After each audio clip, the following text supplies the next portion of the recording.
3,25,000 करोड़ की महाडील, 114 नए घातक राफेल जेट्स। लेकिन दोस्तों, भारत अपने ही पैसों से एक ऐसा फाइटर जेट क्यों खरीद रहा है जिसका डिजिटल दिमाग फ्रांस के कंट्रोल में होगा? आखिर क्यों ऑपरेशन सिंदूर के अंदर दुश्मनों को खाक करने वाले इस जेट का सोर्स कोड देने से फ्रांस के पसीने छूट रहे हैं? क्या युद्ध के वक्त फ्रांस एक बटन दबा करके हमारे जेट्स को कबाड़ बना सकता है? सुखोई के अंदर ब्रह्मोस फिट करके भारतीय वैज्ञानिकों ने चमत्कार किया था। क्या फ्रांस को डर है कि राफेल के साथ भी भारत वही गेम कर देगा? क्या फ्रांस को डर है कि भारत उनके कोड्स को क्रैक करके राफेल का भी बाप तैयार कर लेगा? आखिर थेल्स और डेजोल्ट कंपनी भारत से अपनी कौन सी दशकों पुरानी सीक्रेट टेक्नोलॉजी बचाना चाहती है? दोस्तों, यूरोप का सबसे बड़ा 6वीं पीढ़ी का फाइटर जेट प्रोजेक्ट बुरी तरह से तबाह हो चुका है। फ्रांस आज फाइटर जेट्स की दुनिया में बिल्कुल अलग थलग पड़ चुका है। तो दोस्तों, क्या अब फ्रांस भारत के 3 लाख करोड़ रुपयों का इस्तेमाल करके अपने राफेल F5 को बनाने के अंदर काम में लेने वाला है? नमस्कार दोस्तों, मेरा नाम है मुकेश और इस पूरी इनसाइड स्टोरी और इसका जियोपॉलिटिकल डिकोडिंग आज हम लोग करने वाले हैं, क्योंकि जो आप आम न्यूज के अंदर पढ़ रहे हैं या देख रहे हैं वो सच का सिर्फ 10% है। भारत और फ्रांस के बीच में इस वक्त दुनिया की सबसे बड़ी डिफेंस डील में से एक बेहद सीक्रेट तरीके से नेगोशिएशन टेबल पर चल रही है। इंडियन गवर्नमेंट ने मई 2026 के अंदर पेरिस को एक लेटर ऑफ रिक्वेस्ट यानी कि LOR भेजा था। यह रिक्वेस्ट भारतीय वायुसेना के लिए 114 Rafale multi role fighter aircraft खरीदने के लिए दी गई थी। अब लेटेस्ट रिपोर्ट्स के मुताबिक फ्रांस के ऑफिसर्स इस पर अपना ऑफिशियल जवाब अगस्त के मध्य तक देने वाले हैं। उन्होंने इस महा डील के प्रपोजल को फाइनलाइज करने के लिए थोड़ा एडिशनल टाइम मांगा था। ये कोई दोस्तों आम खरीद नहीं है, ये गवर्नमेंट टू गवर्नमेंट फ्रेमवर्क के तहत हो रही डील है, जिसका सीधा मतलब ये है कि इसके अंदर कोई भी बिचौलिया नहीं होगा, कोई लंबी टेंडर प्रोसेस नहीं होगी, बल्कि सीधे नई दिल्ली और पेरिस के बीच में एक रणनीतिक समझौता होगा। इस डील की कीमत लगभग 3,25,000 करोड़ रुपए आंकी गई है। लेकिन दोस्तों, असली खेल इस डील के स्ट्रक्चर में छुपा हुआ है। भारत ने साफ कर दिया है कि इन 114 फाइटर जेट्स में से 94 fighter jets make in India initiative के तहत भारत में ही बनाए जाएंगे। इसके लिए फ्रांस की डेजोल्ट एविएशन और एक लोकल भारतीय कंपनियां उनके बीच में ज्वाइंट पार्टनरशिप होगी, यानी कि ज्वाइंट वेंचर बनेगा, जिसकी मैन्युफैक्चरिंग फैसिलिटी महाराष्ट्र के नागपुर में स्टेब्लिश की जाएगी। बाकी बचे 20 जेट्स सीधे फ्रांस से फ्लाई अप कंडीशन के अंदर भारत आएंगे। दोस्तों, भारत का टारगेट इस प्रोजेक्ट के अंदर 60% लोकलाइजेशन हासिल करना है। इतिहास के अंदर ये पहली बार होगा जब राफेल प्लेटफॉर्म को उसके होम कंट्री के बाहर इतने बड़े पैमाने पर मैन्युफैक्चरिंग किया जाएगा। लेकिन दोस्तों, पर्दे के पीछे एक बहुत बड़ा टेक्नोलॉजिकल गेम भी चल रहा है जो इस डील को किसी भी वक्त तोड़ सकता है। सवाल ये है कि आखिर भारत को इतनी जल्दबाजी क्यों है और फ्रांस किस बात पर अड़ा हुआ है? दोस्तों, इस वक्त भारतीय वायुसेना एक बहुत बड़े संकट से गुजर रही है। दोस्तों, हमारे पास में फाइटर स्क्वाड्रंस की सैंक्शंस स्ट्रेंथ 42 होनी चाहिए, लेकिन ये गिर कर के सिर्फ 29 के ऊपर आ गई है। पुराने सोवियत युग के MiG-21 फाइटर जेट्स रिटायर हो रहे हैं और हमारे स्वदेशी LCA तेजस मार्क 1A आने वाले तेजस मार्क 2 के प्रोडक्शन के अंदर अभी काफी देरी हो रही है। टू फ्रंट वॉर यानी कि एक तरफ चाइना और दूसरी तरफ पाकिस्तान से एक साथ निपटने के लिए हमें तुरंत एक रिलायबल और कॉम्बैट प्रूवन फाइटर जेट चाहिए। राफेल 2020 से ही भारतीय वायुसेना के अंदर अपनी ताकत का लोहा मनवा रहा है। मई 2025 के ऑपरेशन सिंदूर के अंदर राफेल ने जो कहर बरपाया था, उसके बाद में चाइना और पाकिस्तान दोनों की नींद हराम हो चुकी है। दोस्तों भारत ने पहले ही वायुसेना के लिए 36 और नेवी के लिए 26 राफेल एम फाइटर जेट्स का कॉन्ट्रैक्ट किया हुआ है। अगर ये 114 फाइटर जेट्स और आ जाते हैं तो भारत के पास में 176 फाइटर जेट्स का बेड़ा हो जाएगा। और अगर नेवी के 31 एडिशनल फाइटर जेट्स को भी हम इंक्लूड कर दें तो भारत के पास में 200 से ज्यादा राफेल हो जाएंगे। दोस्तों जो हमें फ्रांस के बाद में दुनिया का सबसे बड़ा राफेल ऑपरेटर बना देंगे। इसी बात का फायदा फ्रांस उठाना चाहता है। फ्रांस जानता है कि भारत को राफेल की सख्त जरूरत है, इसलिए वो दो सबसे क्रिटिकल मुद्दों के ऊपर भारत को ब्लैकमेल करने की कोशिश कर रहा है।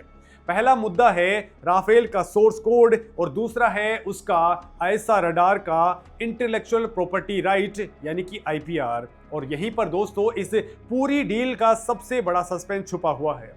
दोस्तों डेजोल्ट एविएशन कह रहा है कि राफेल में जो अत्याधुनिक RBE-2 active electronically scanned array radar लगा है उसका मालिकाना हक डेजोल्ट के पास नहीं बल्कि उसकी पार्टनर कंपनी थेल्स के पास में है। लिहाजा डेजोल्ट चाहकर के भी इस रडार के आईपीआर राइट्स और उसके कोर सॉफ्टवेयर का एक्सेस भारत को नहीं दे सकता है। लेकिन भारत के लिए ये मंजूर करना आत्महत्या के बराबर है।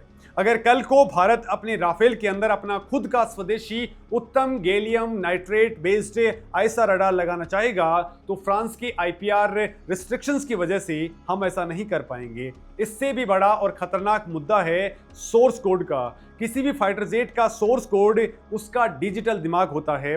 राफेल का यही सोर्स कोड उसके mission computer, sensor fusion, weapon management system और दुनिया के सबसे खतरनाक माने जाने वाले स्पेक्ट्रा इलेक्ट्रॉनिक वॉरफेयर सूट को कंट्रोल करता है। फ्रांस इस सोर्स कोड को अपनी राष्ट्रीय सुरक्षा की संपत्ति मानता है और इसे किसी भी देश के साथ में शेयर करने से सख्त मना कर देता है। लेकिन दोस्तों भारत का तर्क बिल्कुल सीधा और आक्रामक है। अगर भारत को इस सोर्स कोड का फुल एक्सेस नहीं मिलता है तो भारतीय वायुसेना कभी भी राफेल के ऊपर अपनी स्वदेशी मिसाइलें जैसे कि अस्त्रा बियॉन्ड विजुअल रेंज मिसाइल या फिर Rudram next generation anti radiation missile को अपनी मर्जी से इंटीग्रेट नहीं कर पाएगी। इसका सीधा मतलब ये है कि भारत को राफेल के अंदर एक छोटा सा सॉफ्टवेयर पैच लगाने या फिर नई मिसाइल जोड़ने के लिए हर बार डेजोल्ट एविएशन के पास में जाना पड़ेगा। उन्हें करोड़ों रुपए की कंसल्टेंसी फीस देनी पड़ेगी और उनके अप्रूवल का इंतजार करना पड़ेगा। दोस्तों इसे डिफेंस की भाषा के अंदर टेक्नोलॉजिकल वेंडर लॉक इन कहा जाता है। भारतीय रक्षा मंत्रालय ने साफ कर दिया है कि आत्मनिर्भर भारत के दौर में हम किसी भी विदेशी कंपनी के गुलाम बनकर के नहीं रह सकते हैं। अगर हम 3,25,000 करोड़ रुपए दे रहे हैं तो हमें उस मशीन के ऊपर 100% कंट्रोल चाहिए। फ्रांस की इस घबराहट के पीछे एक बहुत बड़ा ऐतिहासिक कारण भी है और वो है भारत का सुखोई ब्रह्मोस चमत्कार। दोस्तों फ्रांस की डेजोल्ट, थेलस और सैफ्रॉन कंपनियों को इस बात का भयंकर खौफ है कि कहीं भारत राफेल के साथ भी वही गेम ना कर दे जो उसने रसिया के सुखोई 30 MKI के साथ में किया था। जब भारत ने रसिया से सुखोई खरीदा था तब भारत ने रसिया से उसका जरूरी इंटरफेस डेटा हासिल कर लिया था। उसके बाद में भारतीय इंजीनियरों HAL और DRDO ने बिना रसिया की मदद के सुखोई के पूरे सॉफ्टवेयर आर्किटेक्चर को मॉडिफाई कर दिया। हमने उसके अंदर इजरायली एवियोनिक्स डाल दिए, हमने उसके अंदर अपना स्वदेशी मिशन कंप्यूटर डाल दिया और सबसे बड़ा धमाका तब हुआ जब हमने सुखोई की बेली के अंदर दुनिया की सबसे खतरनाक सुपरसोनिक क्रूज मिसाइल ब्रह्मोस को इंटीग्रेट कर दिया। दोस्तों रसिया भी हैरान था कि भारत ने एक pure Russian air superiority fighter jet को एक hybrid multi role BrahMos carrying monster के अंदर तब्दील कर दिया है। भारत के इसी टैलेंट से वेस्टर्न डिफेंस कंपनियां कांपती हैं। फ्रांस को डर है कि अगर उन्होंने राफेल का सोर्स कोड या डीप एक्सेस दे दिया तो भारतीय वैज्ञानिक राफेल के सॉफ्टवेयर को रिवर्स इंजीनियरिंग कर देंगे और डेजोल्ट के इकोसिस्टम से हमेशा के लिए बाहर निकल जाएंगे। यही वजह है कि इस वक्त नेगोशिएशन टेबल पर एक बहुत बड़ा शब्द गूंज रहा है, वो है ICD यानी कि इंटरफेस कंट्रोल डॉक्यूमेंट।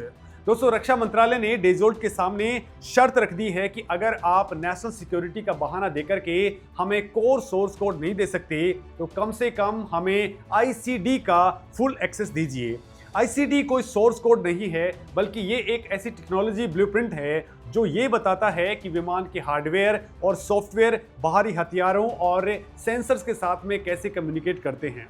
इसके अंदर डेटा बस, इलेक्ट्रॉनिक कनेक्शन और कम्युनिकेशन प्रोटोकॉल की पूरी डिक्शनरी होती है। अगर भारत को ये आईसीडी मिल जाता है तो डीआरडीओ और भारतीय प्राइवेट कंपनियां अपने खुद के अडेप्टर से पाइलन और हार्डवेयर इंटरफेस बना सकती हैं। इसके बाद हमें किसी भी स्वदेशी मिसाइल को राफेल के अंदर लगाने के लिए फ्रांस की परमिशन या उनके इंजीनियर्स की जरूरत नहीं पड़ेगी। मिराज 2000 के अपग्रेड के समय भारत को फ्रांस के नखरों और लेट लतीफी का बहुत कड़वा अनुभव हो चुका है। तब सीमित टेक्नोलॉजिकल पहुंच के कारण बातचीत सालों तक खिंची थी और कॉस्ट कई गुना बढ़ गई थी। दोस्तों, मोदी सरकार ने डिफेंस एक्विजिशन काउंसिल यानी कि डीएसी के जरिए साफ मैसेज दे दिया है कि वो पुरानी गलतियां अब नहीं दोहराई जाएंगी। लेकिन दोस्तों, ये पूरी कहानी सिर्फ भारत की जरूरत की नहीं है।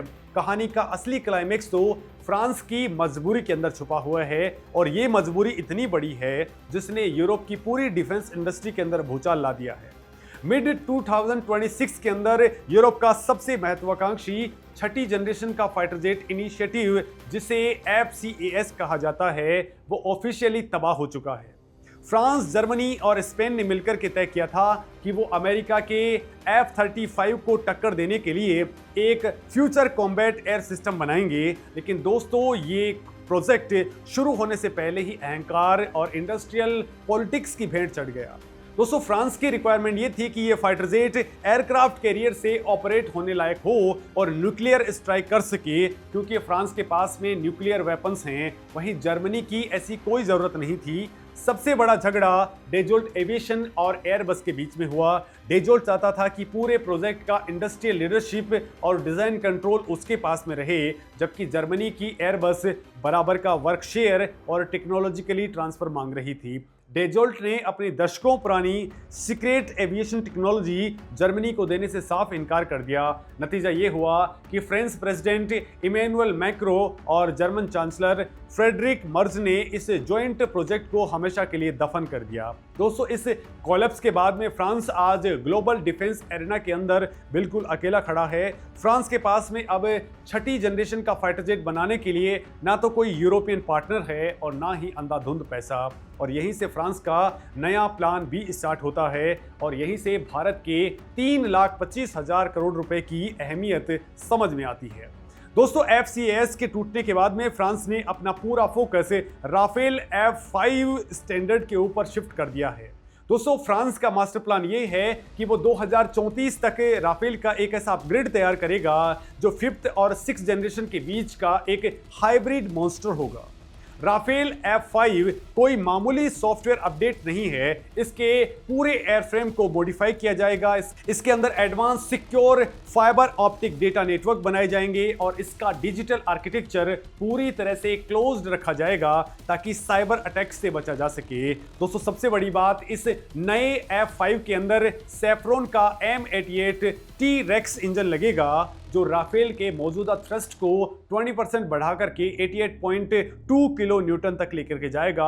और तो और ये नया राफेल F5 एक stealth unmanned combat aerial vehicle यानी कि UCAV के साथ में उड़ेगा। दोस्तों, ये एक लॉयल विंगमैन ड्रोन होगा जो डेजोल्ट के न्यूरॉन डेमोन्स्ट्रेटर के ऊपर आधारित होगा, जिसके अंदर भयंकर आर्टिफिशियल इंटेलिजेंस और लो ऑब्जर्वेबल कैरेक्टरिस्टिक्स होंगे। लेकिन दोस्तों, ये सब हवा में नहीं बनता। रिसर्च और डेवलपमेंट के लिए फ्रांस को अरबों डॉलर चाहिए। फ्रांस की इकोनॉमी इस वक्त पूरे प्रोजेक्ट का बोझ अकेले नहीं उठा सकती है। अपनी एयरफोर्स के लिए राफेल F5 और कॉम्बैट ड्रोन्स की फंडिंग जुटाने के लिए फ्रांस सरकार ने अपने खुद के मौजूदा राफेल जेट्स की डिलीवरी को अर्ली 2030 से लेकर के 2034-35 कर दिया है। दोस्तों, फ्रांस पैसे के लिए पूरी तरह से छटपटा रहा है और ठीक इसी वक्त टेबल पर भारत के साथ में 114 राफेल फाइटर जेट्स का 3,25,000 करोड़ का प्रपोजल रखा हुआ है। अब दोस्तों, आप समझिए पर्दे के पीछे का असली खेल। फ्रांस भारत को सिर्फ हथियार नहीं बेच रहा है, बल्कि भारत के पैसों से अपने फ्यूचर फाइटर जेट प्रोग्राम को स्पॉन्सर करवाना चाहता है। भारत की यह महाडील डेजोल्ट एविएशन और फ्रांस की पूरी एरोस्पेस इंडस्ट्री के लिए एक लाइफलाइन है। अगर भारत ने अगस्त के अंदर इस डील को कैंसिल कर दिया तो डेजोल्ट का राफेल F5 और उनका 2040 का sovereign 6th generation demonstrator project funds की कमी से क्रैश हो जाएगा। भारत का डिफेंस एस्टेब्लिशमेंट और मोदी सरकार के रणनीतिकार इस बात को बहुत अच्छे तरीके से समझते हैं। भारत अब नेगोशिएशन टेबल के ऊपर एक कमजोर खरीदार की तरह नहीं बल्कि एक किंग मेकर की तरह बैठा है। भारत जानता है कि फ्रांस हमारे बिना आगे नहीं बढ़ सकता है, लिहाजा रक्षा मंत्रालय ने डेजोल्ट की गर्दन पकड़ रखी है कि हमें इंटरफेस कंट्रोल डॉक्यूमेंट यानी कि ICD चाहिए, हमें अस्त्रा और रुद्र मिसाइलों का फुल इंटीग्रेशन राइट चाहिए और हमें भारत के अंदर 60% टेक्नोलॉजी का ट्रांसफर चाहिए। दोस्तों, ये एक high stake geopolitical poker game है जहां दोनों देश एक दूसरे के पत्ते देख रहे हैं। फ्रांस को अपना एविएशन सर्वाइवल चाहिए और भारत को अपनी एयरफोर्स के लिए एक ऐसा प्लेटफॉर्म चाहिए जो उसे अगले 40 साल तक चाइना के J-20 और पाकिस्तान के J-31 स्टेल्थ फाइटर जेट के खिलाफ सुपीरियरिटी दे सके। दोस्तों, इस पूरी डील का एक और बहुत बड़ा स्ट्रेटेजिक एंगल है जो भारत के अपने एडवांस मीडियम कॉम्बैट एयरक्राफ्ट यानी कि AMCA Mark II प्रोग्राम से जुड़ा हुआ है। भारत का रक्षा मंत्रालय पहले ही ये इच्छा जता चुका है कि हम एक global 6th generation fighter jet program के अंदर पार्टनर बनना चाहते हैं।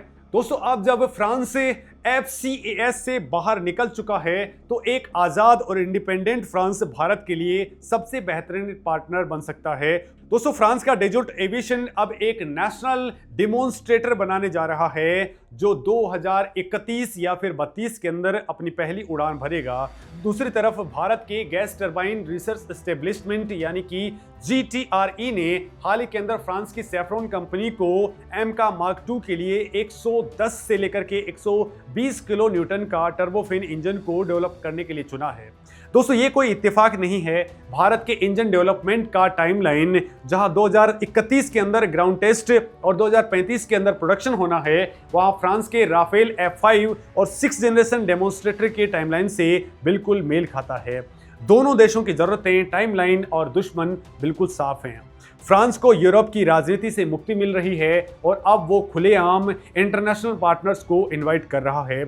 दोस्तों, डेजोल्ट के CEO ने साफ कहा है कि वो विदेशी पार्टनर्स के लिए ओपन हैं बशर्ते इंडस्ट्रियल लीडरशिप डेजोल्ट के पास में रहे। भारत के लिए ये एक बड़ा मौका है। हम राफेल डील के जरिए फ्रांस की एविएशन इंडस्ट्री के अंदर इतनी गहरी घुसपैठ कर सकते हैं कि कल को भारत और फ्रांस मिलकर के एक joint 6th generation fighter jet aircraft के ऊपर काम कर सके जिसके अंदर भारत के पास में पूरा टेक्नोलॉजी और मैन्युफैक्चरिंग कंट्रोल हो। अगस्त के मध्य के अंदर फ्रांस जो जवाब देने वाला है वो सिर्फ 114 की कीमत तय नहीं करेगा बल्कि वो भारतीय वायुसेना के अगले 4 दशकों का भविष्य भी तय कर देगा। अगर फ्रांस ICD एक्सेस और रडार इंटीग्रेशन की हमारी शर्तें मान लेता है तो भारत दुनिया के अंदर राफेल का एक ऐसा ग्लोबल हब बन जाएगा जहां से हम दूसरे देशों को भी राफेल एक्सपोर्ट करने की स्थिति में आ जाएंगे।